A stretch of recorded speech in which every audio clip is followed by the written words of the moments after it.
What's going on? It's Astronaut H, and this is the What More Do You Want Network. Now, in this video, I will be discussing the series between the Los Angeles Clippers and Dallas Mavericks. And of course, by now, you guys know the Dallas Mavericks have ended the Los Angeles Clippers season in a series that, when I looked at it on paper, I pretty much penciled the Mavericks in to actually win this series, just because I didn't think the Clippers had enough to beat a high-powered offensive attack with a Kyrie Irving and a Luka Doncic to go along with guys like even missing Tim Hardaway for a bulk of the series, even missing him, still having guys like PJ Washington, still having guys able enough to get it done. The emergence of Derrick Jones Jr. in this series. You look at, from the Clippers standpoint, not having Kawhi Leonard due to his injury status, and them ultimately choosing to shut him down indefinitely because of his nagging knee injury is just, a telling story. For the second year in a row, the Clippers have been eliminated in the first round. And as I looked over, the stats and things like that, it's just, you look at Paul George and you look at what, James Harden was able to accomplish in his time, but it just wasn't enough. And I think that's the most telling story. Is like, at the end of the day, it wasn't enough. Yeah, we seen the breakout performances from Paul George and from James Harden, but it wasn't sustainable. It just wasn't sustainable. Even them elected to go with, PJ Tucker in the waning moments of certain games, it just was not enough, especially when like I said, when an onslaught offensive attack from the Dallas Mavericks, it mainly in the last game. You look at game 6, and you look at what the Mavericks were able to do, especially Kyrie Irving, especially guys like Dereck Lively.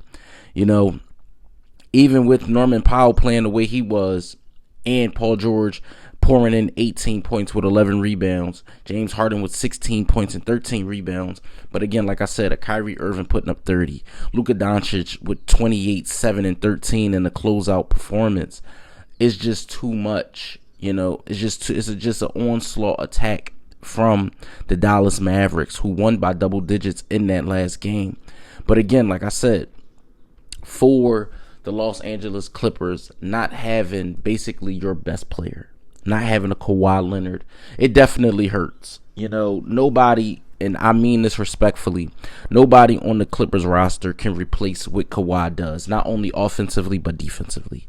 And that's where you can, if you're Tyronn Lue, you can make some moves respectfully as far as how you want the lineups to go when you can ultimately play Paul George with Kawhi Leonard and James Harden. Yes, Terrence Mann was making an appearance as far as offensively, but he would have had to take his season average to a little bit over 20, and I think that's asking a lot. Even though Norman Powell did play extended minutes, getting 20 points in that closeout game, guys like Russell Westbrook, who only played 9 minutes in the closeout game. It's just, like I said, it just was not, if you are a Clippers fan, it just was not enough. And you look at guys like the PJ Washingtons, the Daniel Gaffords, you look at Luka, you look at Kyrie, you look at Dereck Lively. And again, like I said, no Tim Hardaway Jr., so you would have to get help from the others as far as Josh Green, Dante Exum, Maxi Kleber. And if you are the Mavericks, and now that your season has been extended, and you look at the roster and you look at who they'll be playing in the next round, which I'll be doing a preview video. But for me, I just did not see an instance where this Clippers team hobbled would have been able to get over the hump versus this Dallas Mavericks team. I think the Dallas Mavericks are a very dangerous team just due to the fact that they have, one, being Kyrie Irving, who we all know has taken some of the biggest shots in the biggest moments in NBA playoff history. And we look at Luka Doncic, who you can pencil him in for any type of performance. You know, granted, he did shoot 9 of 26 in the closeout game and 1 of 10 from 3. But the guy still can give you a double-digit assist as well as, 6-7 rebounds. You look at Derek Lively. You look at Daniel Gafford. You look at PJ Washington, who went 4 of 8 from 3. But again, like I said, the performance from Kyrie, the performance from Luka, you add that in, and ultimately you get the Mavericks on the winning end of this series. I'm going to do a separate video as far as what I think the Clippers should do going forward. But let me know what you guys think in the comments down below. Dallas Maverick fans, Los Angeles Clippers fans, NBA fans, or if you guys tuning in to this channel for the first time, let me know what you think in the comments down below.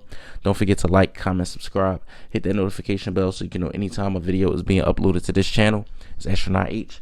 This is the What More Do You Want Network, and I'll catch you guys on the next video.